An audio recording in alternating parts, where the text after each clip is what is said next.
জাতীয় ঐক্যমত্য কমিশন ইতিমধ্যেই জুলাই সনদ প্রণয়নের লক্ষ্যে গত ফেব্রুয়ারি থেকে কাজ করছে। রাজনৈতিক দলগুলোর সঙ্গে প্রথম এবং দ্বিতীয় পর্যায়ের আলোচনার মধ্যে দিয়ে বেশ কিছু গুরুত্বপূর্ণ বিষয়ে ইতিমধ্যেই ঐক্যমত্য হয়েছে। আমরা আশা করছি যে বাকি দিনগুলোর সংলাপে আরও কয়েকটি মৌলিক বিষয়ে ঐক্যমত্য প্রতিষ্ঠিত হবে এবং জুলাই মাসের মধ্যেই একটি জাতীয় সনদ প্রণয়ন করা সম্ভব হবে। আজকে আলোচনায় প্রধানত আমরা তত্ত্বাবধায়ক সরকার ব্যবস্থার বিভিন্ন দিক নিয়ে আলোচনা করেছি।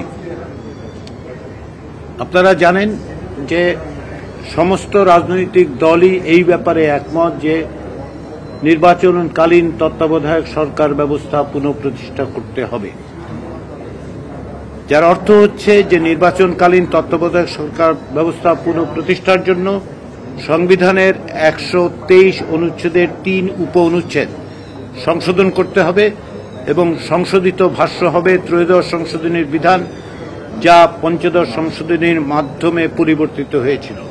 যার অর্থ হচ্ছে যে সংসদ বহাল থাকা অবস্থায় নির্বাচন করার যে ব্যবস্থাটি ছিল সেটা বাতিল করে ত্রয়োদশ সংশোধনীর মাধ্যমে যে ব্যবস্থা প্রতিষ্ঠিত হয়েছিল আমরা সেখানে ফিরে যাওয়ার ব্যাপারে একমত হয়েছি। যে ওই জায়গায় যদি নির্বাচনকালীন তত্ত্বাবধায়ক সরকার প্রতিষ্ঠা করতে হয়, যে বিষয়ে আমাদের সকলের একমত আছে, সেই জায়গায় যেতে হলে আমরা ১২৩-এর ৩ অনুচ্ছেদ সংশোধন করতে হবে।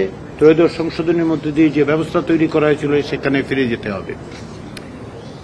আজকে নির্বাচনকালীন তত্ত্বাবধায়ক সরকার নিয়ে দীর্ঘ আলোচনা হয়েছে। দিনের অধিকাংশ সময় নির্বাচনকালীন তত্ত্বাবধায়ক সরকার গঠন প্রক্রিয়ার বিষয়টি, বিশেষত তত্ত্বাবধায়ক সরকারের প্রধান অর্থাৎ প্রধান উপদেষ্টা নিয়োগের বিষয়টাই আলোচিত হয়েছে। বিভিন্ন রকম প্রস্তাব ছিল। আমরা সর্বশেষ রাজনৈতিক দলগুলোর কাছ থেকে প্রস্তাব চেয়েছিলাম, সেই অনুযায়ী 4টি রাজনৈতিক দলের কাছ থেকে আমরা প্রস্তাব পেয়েছিলাম।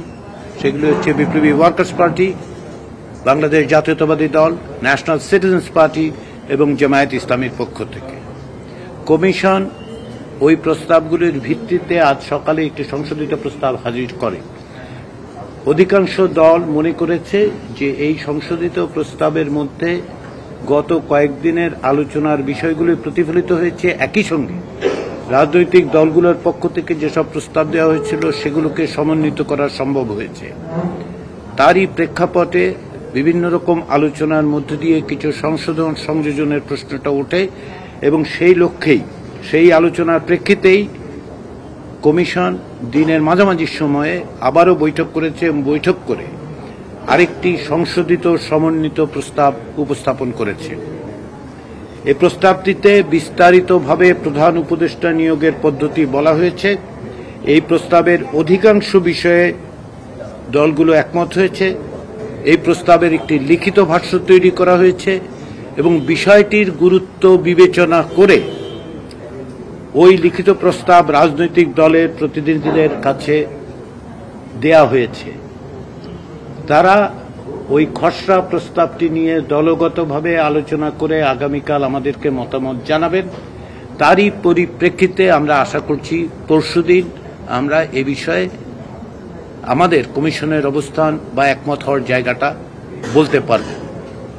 অর্থাৎ একটি লিখিত ভাষ্য তৈরি হয়েছে, অধিকাংশ বিষয়ে একমত প্রতিষ্ঠিত হয়েছে। এখন লিখিত ভাষ্যের কিছু খুঁটিনাটি দিক নিয়ে দলগুলো নিজস্বভাবে আলোচনা করে সামান্য পরিবর্তনের প্রস্তাব যদি দেন আগামীকাল, আমরা অনুরোধ করেছি লিখিতভাবে দিতে, যাতে করে আমরা পরশুদিন এই বিষয়টা জায়গায় আসতে পারি। উচ্চকক্ষের বিষয়ে একাধিক দিন আলোচনা হয়েছে। উচ্চকক্ষের বিষয়ে যে প্রস্তাব, সে প্রস্তাবে উচ্চকক্ষ প্রতিষ্ঠা নিয়ে কোনো ভিন্ন মত নেই। কিভাবে হবে সে বিষয়ে যেহেতু দুটো মত আছে এবং রাজনৈতিক দলগুলোর এই মতামতের প্রেক্ষিতে রাজনৈতিক দলগুলো কমিশনের কাছে এই দায়িত্ব অর্পণ করেছে। কমিশন ইতিমধ্যে এটা নিয়ে আলোচনা করেছে, বৈঠক করেছে। আমরা আশা করেছিলাম আজকে অর্থাৎ রোববার দিন সকালবেলা আমরা এই বিষয়ে আপনাদেরকে জানাতে পারব। আমরা মনে করছি যে আমাদের আরেকটু সময় লাগবে। আমরা আগামী 2-1 দিনের মধ্যে আরো আলোচনা করে উচ্চকক্ষ বিষয়ে একটা সিদ্ধান্ত কমিশনের পক্ষ থেকে দিতে পারব, ফলে যাতে করে আমরা সকলকে সাথে নিয়ে একটা জায়গায় আসতে পারি, আমরা সেই চেষ্টা করছি। আমরা আশা করছি যে এই প্রক্রিয়া অব্যাহত থাকলে আমরা জুলাই মাসের শেষ নাগাদ একটি জাতীয় সনদ তৈরি করতে পারব। কমিশন এখনো এই বিষয়ে আস্থাশীল। কমিশন এখনো মনে করছে যে এই প্রক্রিয়া অব্যাহত রেখে রাজনৈতিক দলগুলোর সহযোগিতা অব্যাহত থাকলে, যে জন্য আমি বারবার রাজনৈতিক দলগুলোকে ধন্যবাদ জানিয়েছি কমিশনের পক্ষ থেকে, এবং আমরা মনে করি আমরা জুলাইয়ের শেষ নাগাদ 31শে জুলাইয়ের মধ্যে একটি জাতীয় সনদ স্বাক্ষর করতে পারব, সেই আস্থা এবং বিশ্বাস আমাদের আছে।